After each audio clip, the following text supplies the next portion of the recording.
আজ আমি বানাতে চলেছি সর্ষে পমফ্রেট।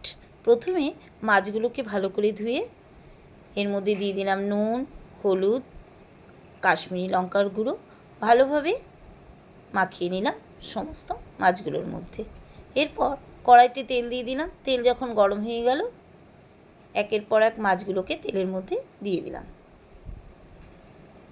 মাছগুলো যখন ভাজা ভাজা হয়ে গেল, তখন একটা পাত্রে তুলে রেখে দিলাম। এরপর অবশিষ্ট তেলগুলোর মধ্যে কেটে রাখা পেঁয়াজগুলো দিয়ে দিলাম নুন, হলুদ, কাশ্মীরি লঙ্কার গুঁড়ো, জিরের গুঁড়ো,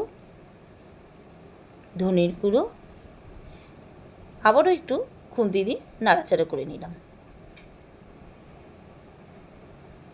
এরপর বেটে রাখা যে সর্ষে, সেই সর্ষেগুলোকে তেলের মধ্যে দিয়ে দিলাম। এবার খুন্তি দিয়ে নাড়াচাড়া করে নিলাম। যখন দেখলাম একটু ভাজা ভাজা অবস্থায় এসছে সর্ষেগুলো, তখন এর মধ্যে দিয়ে দিলাম দুটো আস্ত কাঁচা লঙ্কা। আবারও একটু খুন্তি দিয়ে নাড়াচাড়া করে নিলাম।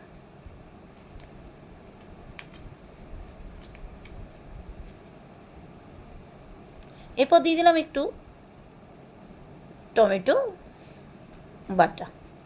এবার খুন্তি দিয়ে নাড়াচাড়া করে যখন দেখলাম একটু মাখা মাখা অবস্থা এসছে, তখন অল্প একটু জল দিয়ে, যখন দেখলাম সেটা ফুটতে শুরু করছে, তখন ভেজে রাখা মাছগুলো সেই ঝোলের মধ্যে দিয়ে দিলাম।